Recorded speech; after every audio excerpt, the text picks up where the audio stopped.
Hello, नमस्कार. कसे आहात सगळे? मस्त आहात ना? आशा करते तुम्ही सगळे आनंदात असाल. तुम्हा सर्वांचं अगदी मनापासून स्वागत आहे आपल्या चॅनलवरच्या आजच्या या व्हिडिओमध्ये. तर आतापर्यंत बघा आपले सणवार काय ना काय असे चालू होते. आता ते संपले आहेत म्हणजे बघा आता थोडासा ब्रेक आहे. म्हणजे कंटिन्युअसली आता बघा गणपती झाले, त्यानंतर मग लगेच श्राद्ध पक्ष झाले आणि त्यानंतर मग लगेच आपली आई दुर्गाची मांडणी किंवा म्हणजे नवरात्री जी आहे तर ती चालू झाली. तर त्यामुळे सध्याचं जे रुटीन आहे तर ते सगळं असं ना म्हणजे पूर्ण जे लक्ष आहे तर ते पूजापाठींमध्येच असायचं. पटापट कामं करायचे आणि मग पूजा करायची आहे, आरत्या करायच्या आहेत, पाठ करायचे आहेत, काय ना काय असं सततचं चालू होतं. तर त्यामुळे बघा सकाळी सकाळी ना म्हणजे एकच लक्ष असायचं की जितक्या लवकर होईल तितक्या लवकर कामं आटोपायचे आणि मग आपल्या पूजापाठींमध्ये लागायचं.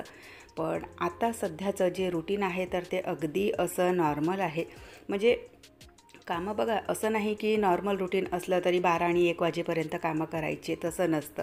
पण तरी बघा डोक्यामध्ये ना एक म्हणजे थोडंसं ना फ्री असतं डोकं की नाही आता फक्त ना हे कामच करायचे आहेत आणि 10 सव्वा 10 वाजेपर्यंत मग पूजासुद्धा होऊन जाते. पण तरी तेवढी धावपळ नसते की पटापट कामं करून पूजा करायची आहे, हे करायचं आहे, ते करायचं आहे. तर म्हणजे सांगायचं झालं तर बघा सध्याचं जे रुटीन आहे तर ते म्हणजे पूजेची तेवढी धावपळ नाही, तर त्यामुळे थोडंसं जे रुटीन आहे तर ते नॉर्मल आहे. तर म्हटलं चला छान मस्त घरातले जे कामं आहेत तर ते निवांतपणे करूयात. तर सगळी म्हणजे झाडत वगैरे काढायच्या आधी बेडशीटा वगैरे म्हटलं चेंज करून घ्यायचं. आणि सकाळी एकदा तसं झाडत काढून झालेलं आहे, झाडत काढून झाला आहे, अंघोळ झाली आहे. आणि या महिन्याभराच्या रुटीनमध्ये बघा एक गोष्ट ना मी यामधून शिकली की सकाळी आधी झाडत काढून घ्यायचं, पूर्ण घर आंघोळ करून घ्यायची, बाहेरचा पॅसेज पुसून घ्यायचा, मस्त छान दारासमोर रांगोळी काढून घ्यायची. म्हणजे सध्या आता हे पूजापाठींचेच दिवस होते तर त्या याच्यामध्ये बघा सकाळी सकाळीच आंघोळ माझी होऊन जायची. तर तेच रुटीन मी आता सध्या फॉलो करत आहे की सकाळी उठलं आणि घर झाडत काढलं की आधी ना आंघोळ करून घ्यायची आणि त्यानंतर मग स्वयंपाक पाणी वगैरे बनवायचा. तर बघा देवांनासुद्धा नैवेद्य वगैरे दाखवायला बरं पडतं. नाहीतर मग माझं जे रुटीन आहे तर ते असं असायचं की सकाळी सकाळी टिफिन जातात तर घर झाडलं की त्यानंतर मग मी डायरेक्ट ना स्वयंपाक वगैरेच करायला घ्यायची आणि त्यानंतर मग आंघोळ करायची. पण या महिन्याभराच्या रुटीनमध्ये बघा एक ना ती सवयच पडली आता की सकाळी आधी सगळं घर झाडत काढलं की आंघोळ करून घ्यायची आणि त्यानंतर मग घरातले जे कामं आहेत तर ते करायचे. पूजेच्या वेळेवर आणखी एकदा आंघोळ व्हायची. तर थोडीशी जी मेहनत आहे ती वाढली, पण ना चांगलं वाटतं आणि प्रसन्न वाटतं की आपण आंघोळ वगैरे करून स्वयंपाक करतो आणि सगळं जे घर आहे तर ते अगदी असं प्रसन्न वाटतं. तर चला म्हटलं या रुटीनमधून एक गोष्ट तरी छानशी अशी ना शिकायला मिळाली. तर सध्या बघा मागे नवरात्रीच्या दरम्यान ना मी सगळ्या बेडशीटा वगैरे चेंज केल्या होत्या आणि त्यानंतर मग ना वेळ काही मिळालाच नाही बेडशीटा चेंज करायला.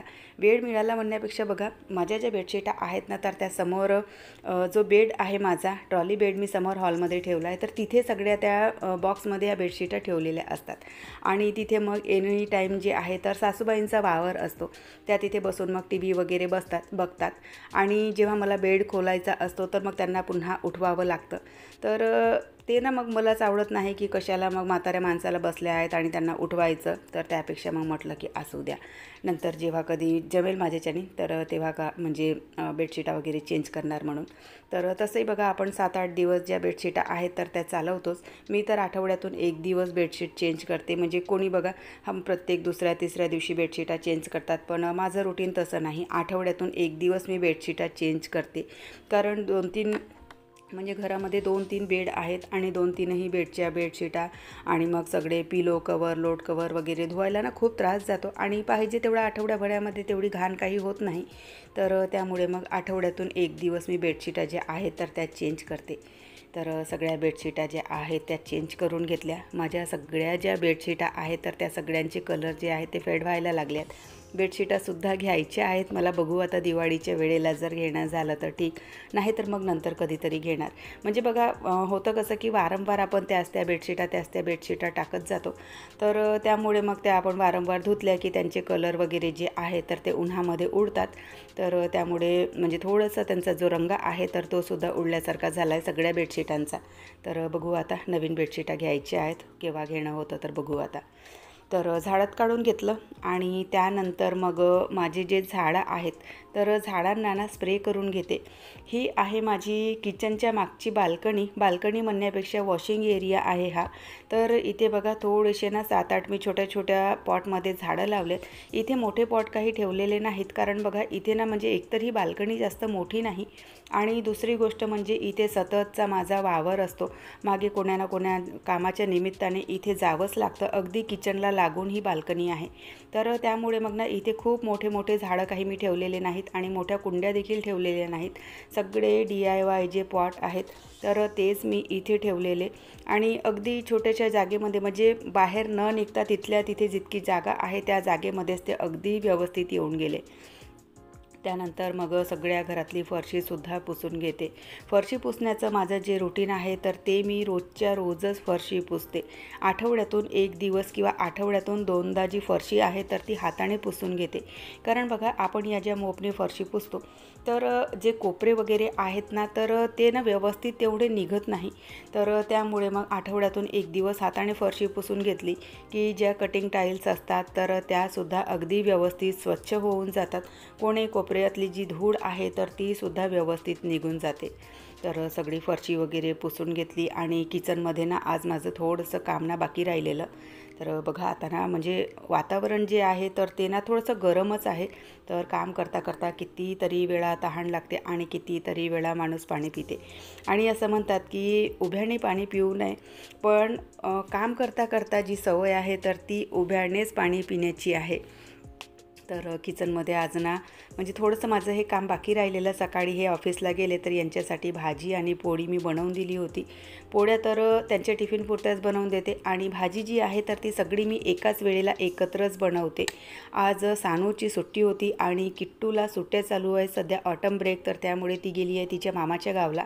नाही तर 10 वाजेपर्यंत सगळा स्वयंपाक रेडी करून मला तिला ना आधी जेवण वगैरे द्यावं लागतं, कारण ती ना एकतर लवकर जेवत नाही आणि दुसरी गोष्ट म्हणजे मग कधी जर गाडीची वेळ झाली शाळेच्या तर तिला जेवणसुद्धा चारून द्यावं लागतं। तर म्हणून मग 10 वाजेपर्यंत सगळं जे जेवण आहे तर ते रेडी करावं लागतं। तर आज तीही काही होती नाही, सानूची सुद्धा सुट्टी होती, यांचा टिफिन सकाळीच गेलेला। तर त्यामुळे मग सगळं झाडत काढून सगळं घर व्यवस्थित करून फरशी वगैरे पुसून नंतर मग मी वाचलेला जो स्वयंपाक आहे तर तो बनवायला घेतला। भात रात्रीचाच खूप सारा होता तर त्यालाच मी कुकरला गरम करायला लावलं आणि त्यानंतर मग ना पूजा करून घेते। तर पूजेच्यासुद्धा सध्याचं जे रुटीन आहे तर पूजेच्यासुद्धा बघा नॉर्मलच आहे, म्हणजे खूप अशी काही धावपळ नाही। जसं की मी तुम्हाला सांगितलं एक अशा काही विशेष पूजा असतात तर त्या विशेष पूजांमध्ये बघा सगळ्याच गोष्टीला ना एक प्रतिबंध असतो की हे काम पटापट करायचं आहे, ते काम पटापट करायचं आहे, असं करायचं आहे, तसं करायचं आहे। तर त्या याच्याने बघा म्हणजे पटापट सगळे जे कामं आहेत तर ते आटोपावे लागतात आणि आपल्या नॉर्मल रुटीनमध्ये जर करायचं म्हटलं तर 10-10:30 वाजेपर्यंत मोस्टली जी सगळे कामं आहेत तर ते आटोपतात। सकाळी तशी ना मला लवकर उठायची सवय आहे, सकाळी काही खूप उशिरा झोपून मी उठत नाही, त्यामुळे माझे जे कामं आहेत तर ते अगदी असे व्यवस्थित आटोपून जातात। तर चला आता हे काम झालं की यानंतर पुन्हा आणखी माझे ना काही कामं पेंडिंग पडलेले आहेत, तर त्यानंतर बघू आता जमलं तर ते पेंडिंग कामंसुद्धा आटोपण्याचा आज माझा विचार आहे। तर बघू आज ते होत म्हणजे झालं तर ठीक, नाही तर मग नंतर कधीतरी त्यांना बघावं लागणार। तर चला नमस्कार। तर सध्या बघा असं जे रुटीन आहे तर ते थोडंसं नॉर्मल आलेलं, म्हणजे आता जे सणवार यांची जी धावपळ होती तर ती थोडीशी आता थांबलेली आहे। म्हणजे बघा मागे गणपती, मग त्यानंतर श्राद्ध पक्ष आणि त्याच्यानंतर मग आता नवरात्री। तर बघा सणवार जर असतील ना तर याच्यामध्ये ना नाही म्हटलं तरी ना थोडीशी एक धावपळ होतेच। आता नवरात्रीमध्ये बघा आपली पूजापाठ आहे, सप्तशतीचे पाठ आहेत, श्राद्ध पक्षामध्ये सुद्धा रोज म्हणजे अग्नीला वगैरे घास टाकणं हे ते काय ना काय असं चालू असतं। गणपती बाप्पांच्या दिवसांमध्ये सुद्धा खूप अशी धावपळ असते। तर सध्याच्या याच्यामध्ये बघा जे सणवार आहे तर ते थोडेसे शांत झाले आहेत आणि आता जे रुटीन आहे तर ते थोडंसं आता नॉर्मल आलं आहे आणि हे सुद्धा बघा आता काही दिवसच, त्यानंतर मग सुरुवात होणार दिवाळीच्या साफसफाईला, किंबहुना बघा आता काही लोकांची तर सुरुवातसुद्धा झालेली असेल दिवाळीच्या साफसफाईला। मला फारशी साफसफाई काही करायची नाही आहे, कारण ऑलरेडी बघा गणपतीच्या वेळेला ना सगळं घर मी क्लीन केलं होतं, फक्त किचन तेवढी माझी राहिलेली होती।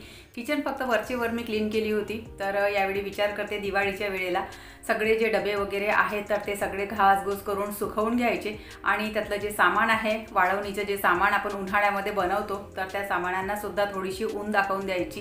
कारण बघा याच सीझनमध्ये म्हणजे ऊन वगैरे थोडीशी आपण व्यवस्थितपणे दाखवू शकतो.